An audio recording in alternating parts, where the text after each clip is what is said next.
Hi, இது மாங்காய் season இல்லையா, அதனால இந்த மாங்காவை வச்சு நான் 2 ரெசிபி பண்ண போறேன். ஒன்று ரா மேங்கோ ரசம், இன்னொன்று ஆம் பண்ணா, அதாவது மேங்கோ ஜூஸ். ஒன்று ஹாட்டு, ஒன்று கூல். ஹாட்டாக இருக்கிற ரசத்தை சூடாக சாத்தில் உருளைக்கிழங்கு பொரியலோட வச்சு சாப்பிட்றதுக்கு சூப்பராக இருக்கும். இன்னொன்று மேங்கோ ஜூஸை வந்து ஐஸ் கியூப்ஸ்லாம் போட்டு சாப்பிட்டீங்கன்னா அந்த வெயிலுக்கு கூலாக இருக்கும். ஸோ அதனால 2 ரெசிபி பண்ண போகிறேன். வீடியோவை ஸ்கிப் பண்ணாமல் கடைசி வரைக்கும் பாருங்கள். பார்த்துட்டு எப்படி இருக்குன்னு எனக்கு கமெண்ட் பண்ணுங்க. ஸோ வாங்க வீடியோக்குள்ளே போகலாம். மேங்கோ ரசம் பண்ணுறதுக்கு ஒரு குக்கரில் 3 கிளிமூக்கு மாங்காய் இல்லை குண்டு மாங்காய், எந்த மாங்காய் கிடைச்சாலும் சரி, அது முழுகிற அளவுக்கு தண்ணி ஊற்றி உப்பு போட்டு நல்லா ஒரு 3-4 விசில் நல்லா குக்கரில் வேக வச்சு எடுத்துக்கோங்க. நல்லா விழுதெல்லாம் தனியாக வரணும். நல்லா வேக வச்சு எடுத்திங்கன்னா நல்லா பல்ப் நல்லா கிடைக்கும்.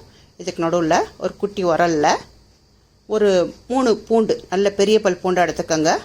3 பச்சை மிளகாய் போட்டிருக்கேன், காரத்துக்கு தேவையானது. கொஞ்சம் மிளகு, கொஞ்சம் ஜீரகம். இதை எல்லாத்தையும் 4த்தையும் நல்லா நசுக்கி வச்சுக்கணும்.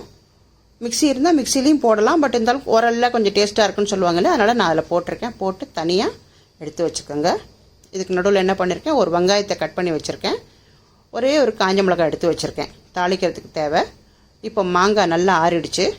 ஆறினதுக்கப்புறம் இந்த விழுதெல்லாம் எடுத்துக்க போகிறோம். ஸ்பூன்லேயும் எடுக்கலாம், இல்லை கையிலையும் எடுக்கலாம். நல்ல ஒட்டை எல்லா விழுதியும், அதை தோலில் இருக்கிறது, கொட்டையில் இருக்கிற எல்லா விழுதியும் தனியாக எடுத்து வச்சுக்க போகிறோம். மாங்காய் சூடு கிடையாது. இந்த மாதிரி ரசம் செஞ்சு சாப்பிட்டு பாருங்கள், ரொம்ப நல்லா இருக்குது, நல்லா டேஸ்ட்டாக இருக்குது. நான் ஏற்கனவே ஒரு வாட்டி பண்ணியிருக்கேன். இந்த வெயிலில் சமையல் கட்டில் நின்று வெந்து என்ன பண்ணுறதுன்னு தெரியாது. ரொம்ப ஈஸியாகவும் இருக்குது, டேஸ்ட்டாகவும் இருக்குது. இதுக்கு ஒரு அப்பளமோ இல்லை உருளைக்கிழங்கு பொரியலோ செஞ்சு வச்சு சாப்பிட்டிங்கன்னா ஈஸியாக முடிஞ்சிடும். ஒரு தயிர் சாதம், ரசம். இப்போ வந்து மாங்காய் விழுது நல்லா எடுத்துட்டேன் இல்லையா, அதை நல்லா வடிகட்டி எடுத்துக்கோங்க. நல்லா சக்கை எல்லாத்தையும் தனியாக பிழிஞ்சு எடுத்துக்கிட்டிங்கன்னா ஸோ ரசம் பண்ண ஈஸியாக இருக்கும். நல்லா வடிகட்டி எடுத்து வச்சுக்கோங்க. வடிகட்டி எடுத்துகிட்டு இப்போ வெங்காயத்தை கட் பண்ணி வச்சுருக்கோம் இல்லையா, அந்த வெங்காயத்தை அதில் போட போகிறோம். போட்டுட்டு எல்லாத்தையும் அந்த பாத்திரத்தில் ஊற்ற போகிறோம். ரசம் செய்கிற பாத்திரத்தில் ஊற்றிக்க போகிறோம். ஊற்றிட்டு கொஞ்சம் மஞ்சத்தூள் போட்டுங்க. அடுப்பில் வைக்கிறதுக்கு முன்னாடி கொஞ்சம் மஞ்சத்தூள் போட்டுக்கோங்க. இப்போ அதை அடுப்பில் வச்சு தாளிக்க போகிறோம். அடுப்பில் வச்சதுக்கப்புறம் ரசம் ரொம்ப கொதிக்க வேண்டாம், ஜஸ்ட்டு லைட்டாக பொங்குனா போதும். அந்த நுரை வந்தால் போதும், பொங்க வேண்டாம். அதை அடுத்தது தாளிக்கணும் நம்ம. அதுக்கு முன்னாடி கொஞ்சம் உப்பு போட்டுக்குங்க, தேவையான அளவு உப்பு போட்டுக்கோங்க. யாருக்கு எவ்வளோ தேவையோ போட்டுங்க. சில பேர் அதிகமாக சாப்பிட்லாம், சில பேர் கொஞ்சமாக சாப்பிட்லாம். அதனால் தேவையான அளவுக்கு உப்பு போட்டுங்க. அப்புறமா கொத்தமல்லி, பொடியாக கட் பண்ண கொத்தமல்லி, கருவேப்பிலையும் போட்டுங்க. கருவேப்பிலையும் வாசனையாக இருக்கும். கருவேப்பிலை இருந்தால் கருவேப்பிலை போட்டுங்க. ஆனால் மெயினாக ரசத்துக்கு வந்து கொத்தமல்லி தான். கொத்தமல்லி நான் போட்டிருக்கேன். ரசம் வந்து கொதிக்கக்கூடாது. அதை என்ன பண்ணுறோம், எடுத்து வச்சுட்டு தாளிக்க போகிறோம். தாளிக்கிறதுக்கு என்னென்னு ஒரு குழிக்கரண்டி வச்சுக்கோங்க.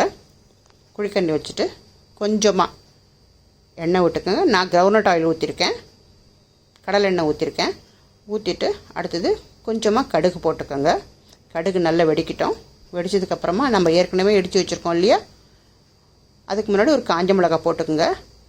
ஏற்கனவே இடித்து வச்சுருக்கிற பூண்டு, பச்சை மிளகாய், மிளகு, ஜீரகம் போட்டுட்டு கொஞ்சம் வாசனைக்கு பெருங்காயம் போடுங்க. எல்லாம் கலந்து விட்டு ரசத்தில் அது தாளிக்கிறதுக்கு ஊற்றிடுங்க. கலந்து வச்சுட்டு அதை சூடாக சாதத்தோட ஒரு அப்பளமோ உருளைக்கிழங்கோ வச்சு சாப்பிட்டு பாருங்கள். ரொம்ப டேஸ்ட்டாக இருக்குது. நான் செஞ்சு பார்த்துருக்கேன், நல்லாவும் இருக்குது. நீங்கள் செஞ்சு பார்த்துட்டு எனக்கு எப்படி இருக்குன்னு கமெண்ட் பண்ணுங்கள். பார்த்துட்டு எனக்கு சொல்லுங்கள். இப்போ இது ஹாட்டாக பார்த்துட்டோமா, அடுத்தது கூலான ஆம் பண்ணா, தட் இஸ் மேங்கோ ஜூஸ் எப்படி பண்ணுறதுன்னு பார்க்க போகிறோம். 3 மாங்காய் வேக வச்சோம் எடுத்தோம் இல்லையா, ஒரு மாங்காய் ரசத்துக்கு போட்டாச்சு. 2 மாங்காய் வந்து அது தனியாக விழுதாக எடுத்து வச்சுருக்கேன். அந்த விழுதாக எடுத்து வச்சதை சில பொருட்கள்லாம் சேர்த்து நம்ம ஜூஸ் பண்ண போகிறோம். அந்த மாங்காய் 2 விழுது தனியாக எடுத்து வச்சுருக்கேன் இல்லையா, அது தனியாக வச்சுக்கோங்க. பல்ப் பாருங்கள், 2 மாங்காயோட விழுது இவ்வளோ வந்திருக்கு. 1 கப்பு பாரிஸ் ஜாகரி சுகர், அது வெல்லம் இருக்கு இல்லையா, அது வந்து நல்ல கல் மண் எதுவுமே இல்லை, சுத்தமாக இருக்குது. அதனால் நான் அப்படியே போட்டிருக்கேன். கொஞ்சம் வாசனைக்கு புதினா போட்டுக்கோங்க. புதினா வந்து உடம்புக்கு கூல், வாசனையாகவும் இருக்கும், ரெஃப்ரெஷிங்காக ரொம்ப நல்லா இருக்குது குடிச்சிங்கன்னா. ஸோ இது குடிச்சு பாருங்கள் எப்படி இருக்குன்ட்டுன்னு. இதை வந்து ஃபஸ்ட்டு 1 கப்பு வெல்லம் போட்டிருக்கேன், கொஞ்சம் புதினா போட்டிருக்கேன். இதை அரைக்கிறதுக்கு நான் ஐஸ் வாட்டர் ஊற்றிருக்கேன். ஐஸ் க்யூப்ஸும் போடலாம், பட் நான் ஐஸ் வாட்டர் ஊற்றி தான் அரைச்சிருக்கேன்.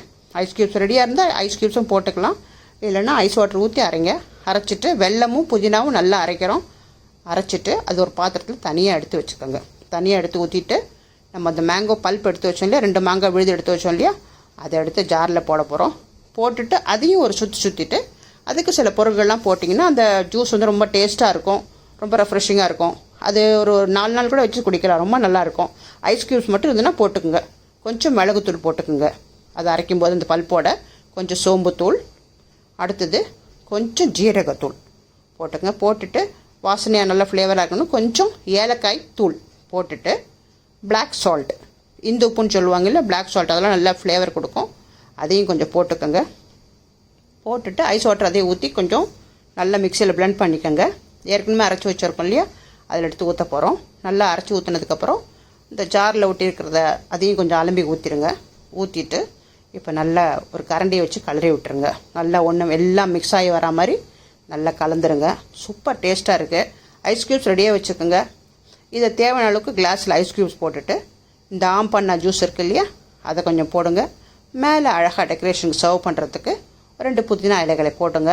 போட்டுட்டு குடிச்சு பாருங்கள், ரொம்ப சூப்பராக இருக்கும். அரைச்சி வச்சதை ஃப்ரிட்ஜில் எடுத்து வச்சு 3-4 நாள் வச்சு கூட சாப்பிட்லாம். ஐஸ் க்யூப்ஸ் போட்டு சாப்பிட்டு பாருங்கள், நிஜமே ரொம்ப சூப்பராக இருக்கும். குடிச்சு பார்த்துட்டு சொல்லுங்கள், hot R cool, choice is yours. எப்படி இருக்குன்னு எனக்கு கமெண்ட் பண்ணுங்கள். தேங்க்ஸ் ஃபார் வாட்சிங் மை வீடியோ. தேங்க்யூ.